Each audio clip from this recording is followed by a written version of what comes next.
Today, I'm at TreeHab Tiny Houses here in Melbourne, Australia, checking out their newly finished Banksia floor plan that features 2 lofts and a main floor bedroom. Now, this is my first time checking out tiny homes here in Australia, and I have to admit, the design and engineering that goes into these builds is better than what I've seen in North America. And I'll show you why later in this video. But for right now, let's get started on the review of this tiny home. The home sits on an 8.5 meter long by 2.4 meter wide trailer, and the overall dimensions are 10.1 meters by 2.5 meters by 4.3 meters. When facing the entrance of the home, you can see they've included a really nice cedar accent wall surrounding the bifold doors as you approach the interior. This not only complements the metal exterior, but it also warms it up and gives it a great looking aesthetic.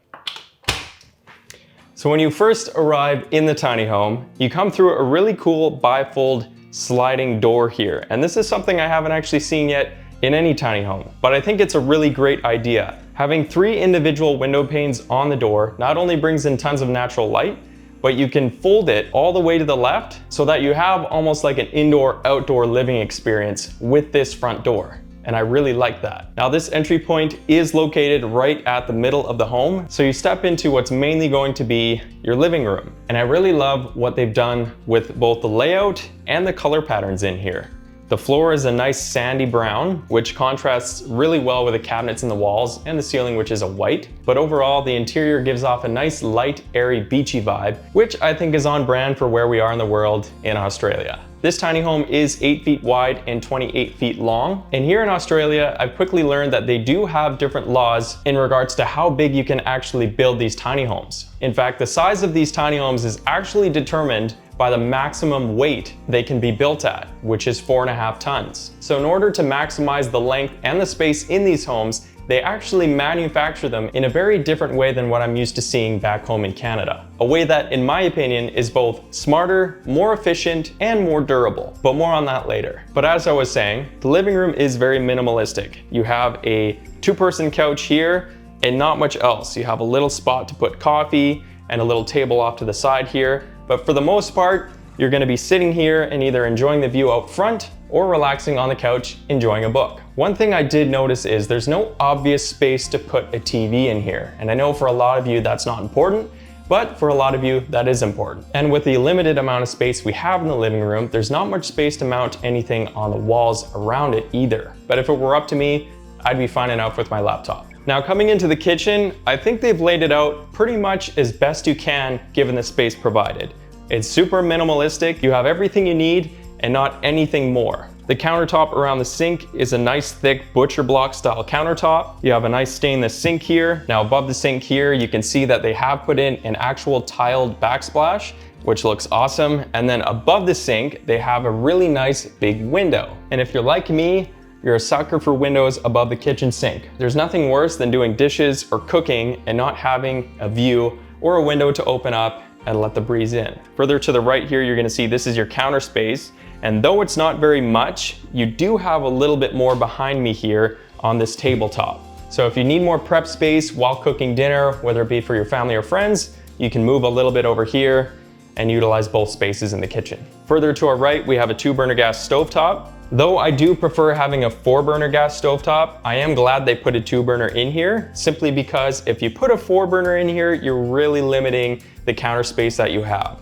And so to have a happy medium here, I think they did a great job of putting in a 2-burner and leaving some of that counter space for you here. Above the 2-burner, you do have an overhead fan, and finally, overhead cabinets as well. So above me here, we have 3 individual cabinets. They all have adjustable shelving in them. The first shelf in the cabinet I think is gonna be manageable for most people.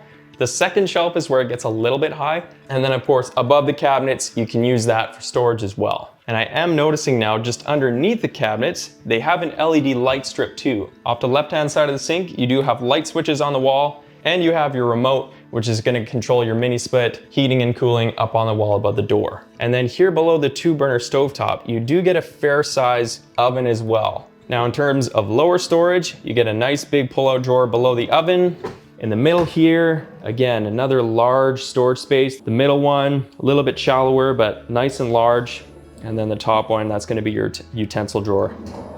And everything in here, all the cabinetry does have soft close as well. Below the sink, you have more of that traditional storage that you would normally see. You'll also see the exposed plumbing for the sink and a copper gas line in here as well. Now turning around, like I mentioned before, you have this little tabletop. And this will definitely double as a couple things for me. One is the obvious, it's gonna be an eating space, but more often than not, if I'm completely honest, I'm usually eating on the couch. So this would either be my workstation or my dining station.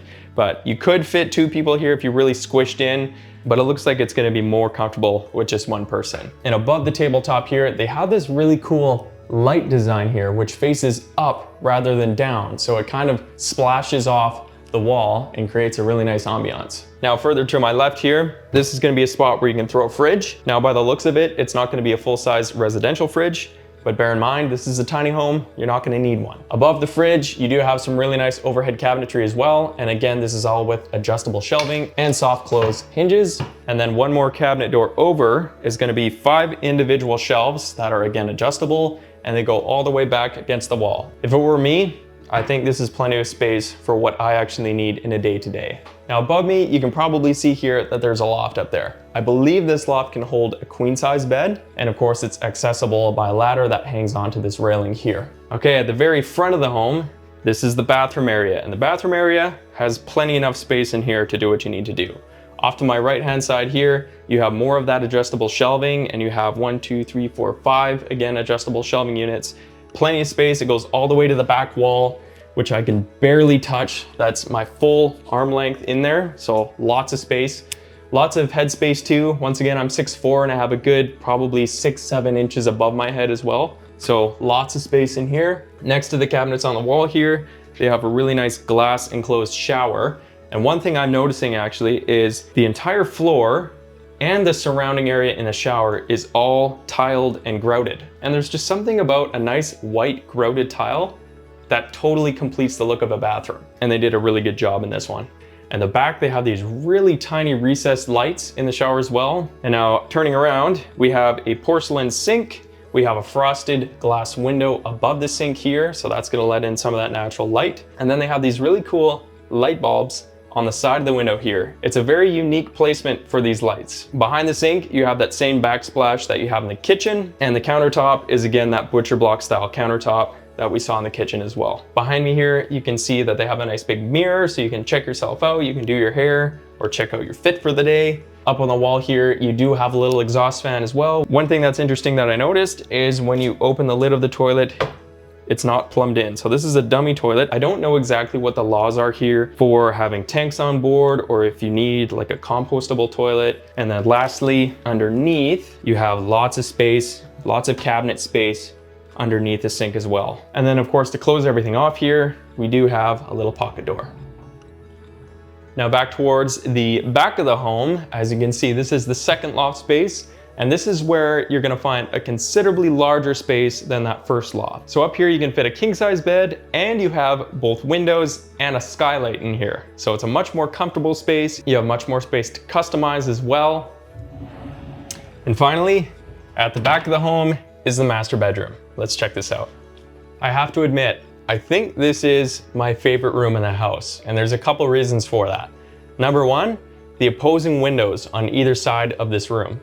They are huge. There's nothing I love more than having a bright interior in a tiny home and then having large windows to bring in natural light. It totally makes this space feel way bigger than it is. One thing I would have changed, I noticed this window does slide open and that window is fixed in place with no slide. So what I would do if this was my tiny home, I would want this as a sliding window too. That way both windows can be open and I can have a really nice cross breeze through my room. Now on the opposite side of the bed, as you can see here, they have a floor to ceiling cabinet. So on my right here, they have 2 individual cabinets that open up and give you lots of shelves all the way from the floor to the ceiling. And again, as I stated many times before, these are adjustable as well. But you have 1, 2, 3, 4, 5 shelving units here. And again, 5 in here and an extra pillow. And then further to the left here, they have 3 exposed shelving units. In one way, I think it's nice to have this design because you can actually decorate or style the room like what they've done here. In another way, I maybe don't like it as much because the way I fold my clothes, it would probably look like a mess if I put all my clothing on the shelf and have it exposed like this. So in that case, I might actually want this to be a cupboard door or cabinet door instead of exposed shelving, but I'm sure that's something that can be customized. Now below it, you have 4 individual slide out drawers. Overall, for the amount of clothing I have, this is probably great. For the amount of clothing my wife has, she's probably gonna need to store some of it under the bed. And speaking of the bed, this isn't actually fixed to the floor, so you can actually store things underneath a bed or move it around the room as well. Another thing I noticed that works out perfectly in here with the layout is that you have plenty of space to actually walk around the bed. I know sometimes in these tiny homes, you are really limited to the space you have in a main floor bedroom, and sometimes if you throw in a larger bed, that really takes away from that walk around space. But because this is a queen bed and the way they've laid it out, you actually have lots of space to walk around and be comfortable within this space. Hi, I'm Riley. I'm the Managing Director of TreeHab Tiny Homes here in Melbourne, Australia. And behind me, we have our Banksia 8.5 metre design. It sleeps up to 6 people, 2 lofts and a downstairs bedroom. This is built on a galvanised steel chassis built by an engineering company. We then have a structural yellow tongue floor that's placed on top of that, which is waterproofed. The whole trailer is waterproof, not just the bathroom. And then we build with a light gauge steel frame, which is cold roll formed, which is made out of 0.75 of a millimeter true core blue scope steel. And then we build a little bit untraditionally, you could say. We build from the inside out, meaning it speeds up our build process, keeps our quality high, and overall product is delivered faster. And to a much higher standard than traditional ways of building. So our lining boards go on first. That means the painter can work inside while the electrician and plumber can work outside. This is made of Colorbond surf mist with an amazing Western red cedar ribbed profile.